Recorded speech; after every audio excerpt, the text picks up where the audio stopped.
Assalamualaikum warahmatullahi wabarakatuh. Bismillahirrahmanirrahim. Alhamdulillahirabbil alamin. Wabihi nasta'inu ala umurid dunya waddin. Assalatu wassalamu ala asyrafil anbiya'i wal mursalin Sayyidina wa maulana Muhammadin sallallahu alaihi wasallam wa ala alihi wa sahbihi ajma'in, amma ba'du. Sahabat Yesbis tercinta, Ramadan hari ini telah berakhir sejenak lagi. Dan kita menyadari bahwa bulan Ramadan adalah bulan di mana mental kita sebagai manusia diasah untuk lebih peka terhadap soal-soal kemanusiaan. Pada kesempatan sore menjelang berbuka puasa ini, izinkan saya sejenak untuk mereview sekaligus melihat dampak Ramadan bagi kita umat Islam dalam perbaikan moral dan mental kita.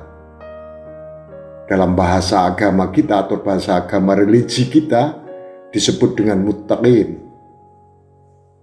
Persoalannya sahabat Yesbis adalah apa manfaat dari amaliyah Ramadan pada kehidupan sehari-hari kita berikutnya. Mari kita melihat dengan fakta yang terjadi pada diri kita. Sahabat Yesbis tercinta, puasa telah melatih kita untuk berperilaku jujur. Tidak ada orang yang berpuasa dengan sengaja mengelabui orang-orang sekitarnya. Tidak ada.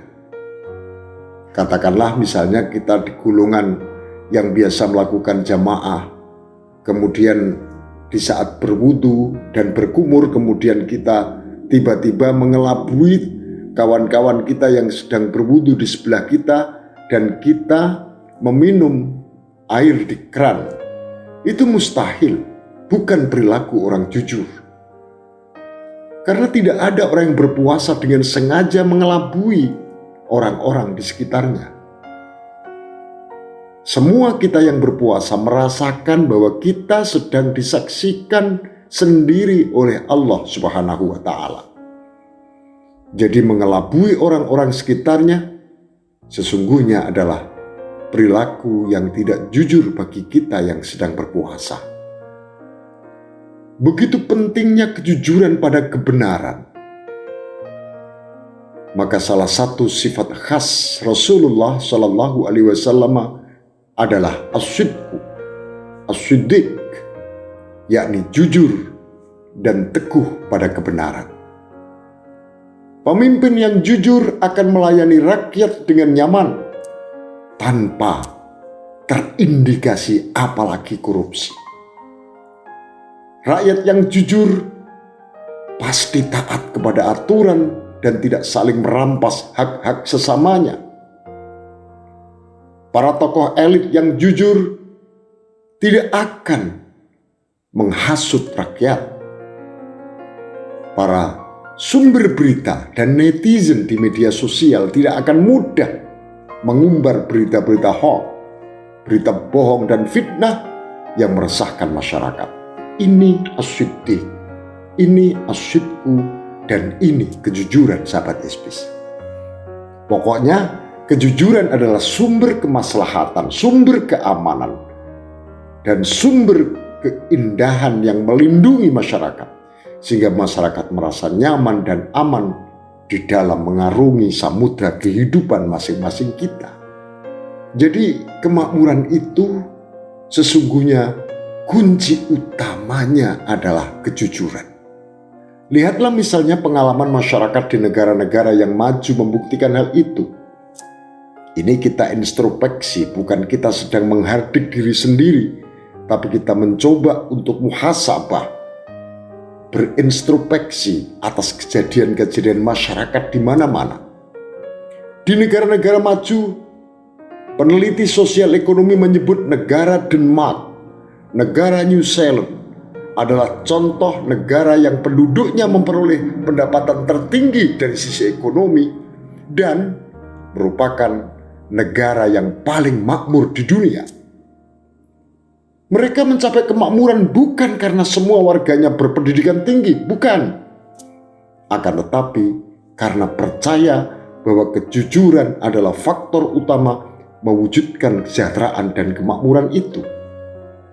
Orang Denmark, Finlandia, dan New Zealand sangat yakin bahwa kejujuran adalah awal dari semua kenyamanan dan keamanan dalam hidup, dan bukan soal kepintaran mereka, bukan. Ada kejadian inspiratif. Seorang teman kehilangan barang di bagasi. Namun akhirnya bagasi barang-barang itu ditemukan kembali dengan utuh. Bahkan langsung dijumpai di hotel tempat seorang kawan ini menginap. Seperti juga pengalaman teman ketika berkunjung ke negeri Jepang, negeri Sakura, negeri Korea, Australia, dan Saudi Arabia. Barang-barang yang sempat hilang di airport atau di mall, asal dilaporkan ke petugas keamanan, pada umumnya dapat ditemukan kembali. Sampai ada ungkapan barang yang hilang di negeri tersebut dapat ditemukan. Mari kita sekali lagi introspeksi. Bagaimana keadaan di masyarakat kita di Indonesia ini? Saya menduga barang-barang yang nyata-nyata ada dapat hilang melayang. Padahal kita, sahabat Yesus, kalau kita jujur menyebut diri kita untuk introspeksi, untuk muhasabah, kita hampir 90% adalah penganut agama Islam. Sahabat Yesus tercinta, untuk itu kita perlu mengevaluasi sejauh mana nilai keislaman kita dalam kehidupan sehari-hari, khususnya nilai kejujuran dari ibadah puasa kita. Alangkah bahagianya jika dapat menerapkan kejujuran itu dalam kehidupan sehari-hari seperti kita menjalankan puasa. Bagaimana kita bisa membangun image dalam masyarakat kita dan diri kita masing-masing untuk berprinsip kejujuran dan ridho Allah Subhanahu wa Ta'ala. Selain kejujuran, sahabat Yesus, Ramadan juga memberi pendidikan kedisiplinan. Tak ada yang berani melanggar aturan puasa. Tetapi bangsa kita pun belum menjadikan kedisiplinan sebagai budaya sehari-hari. Di lapisan atas, oknum-oknum pejabat melanggar sumpah jabatan, melakukan korupsi di tengah-tengah kehidupan rakyat yang membutuhkan. Masyarakat lapis bawah pun masih banyak yang berperilaku tidak disiplin.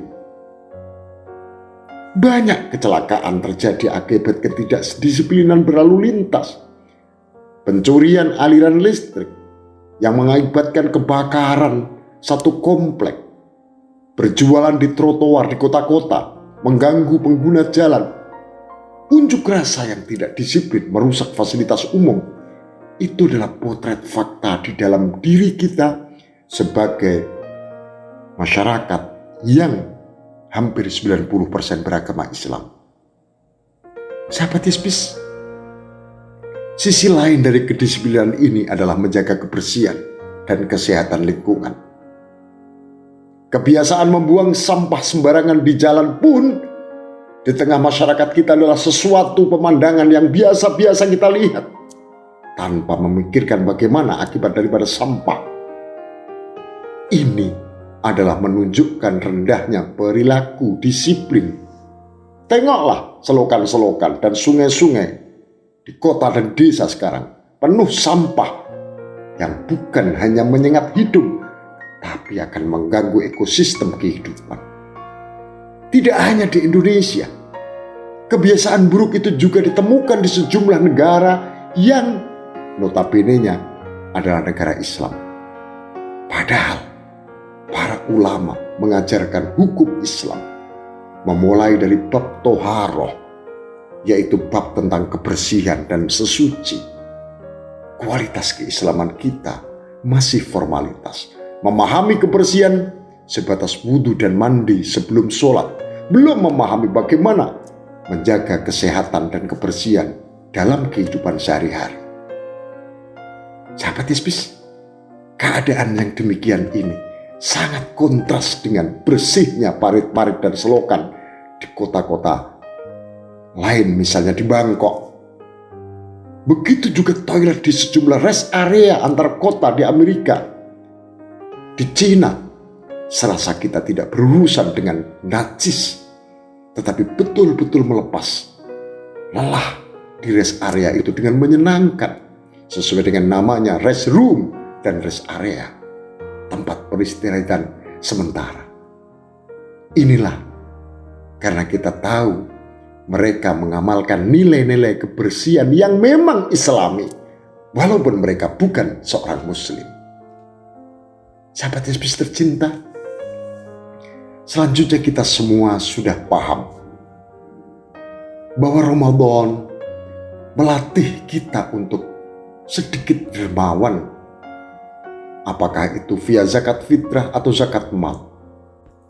Bahkan semakin rajin orang bersedekah, semakin sering bersilaturahim, maka akan semakin tinggi kualitas kesehatannya. Ya, sebuah penelitian menemukan bahwa orang yang terbiasa bersedekah akan memiliki tekanan darah lebih sehat dan tidak akan mudah stres dan berpeluang dianugerahi usia panjang ketimbang orang-orang yang pelit, kikir. Perilaku yang sangat tidak sejalan dengan Ramadan adalah bahwa sebagian masyarakat kita cenderung menjadi pemarah, cenderung mengumpat, cenderung menfitnah, cenderung menghujat. Dan itu dilakukan melalui media sosial yang cukup jempol kita menjalankan di layar HP kita.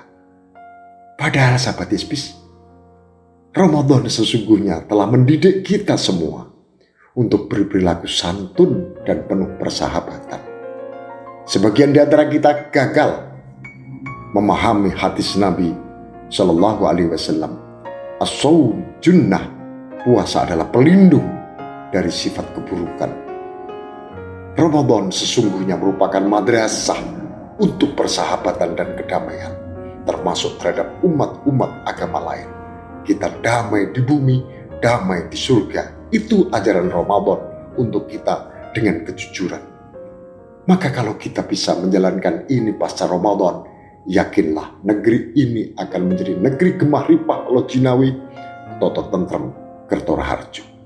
Ini yang disebut dengan kalau saja penduduk sebuah desa itu beriman dan bertakwa kepada Allah, percayalah bahwa Allah akan mengalirkan kebahagiaan dan rahmatnya kepada kita semuanya. Sahabat Yesus, semata-mata ini introspeksi untuk kita semuanya. Semoga di akhir Ramadan ini amal ibadah kita betul-betul menjalar dalam tubuh kita sehari-hari pasca Ramadan, mulai esok hingga sehari sebelum Ramadan yang akan datang. Izinkan saya mengakhiri perjumpaan pada sore menjelang berbuka puasa saat ini untuk membacakan takbir, penanda bahwa ini sudah memasuki hari raya Idul Fitri 1444 Hijriah.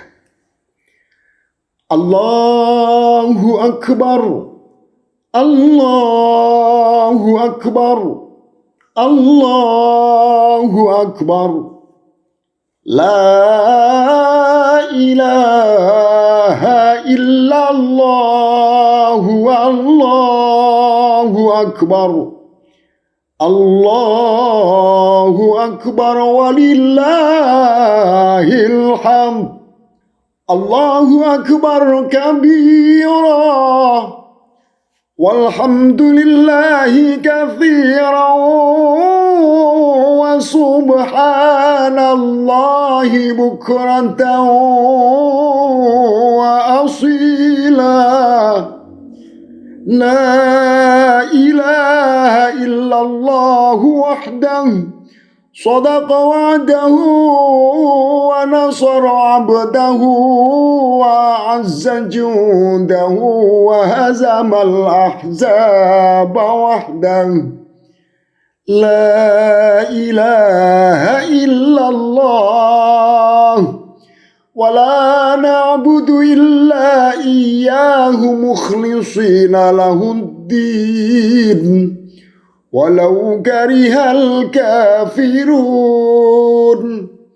La ilaha illallah wallahu akbar. Allahu akbar walillahil hamd. Sahabat Hisbis, saya kira pertemuan ini adalah pertemuan terakhir kita menjelang berbuka puasa yang sudah kita gelar sejak tanggal 1 Ramadan hingga tanggal 30 Ramadan ini. Semoga Allah menerima amal budak kita. Dan saya pribadi Muhtar Luha memohon maaf kepada seluruh sahabat Hisbis dimanapun saat ini berada. Minal aidin wal faizin. Wallahul muwaffiq ila aqwamit thoriq. Assalamualaikum warahmatullahi wabarakatuh.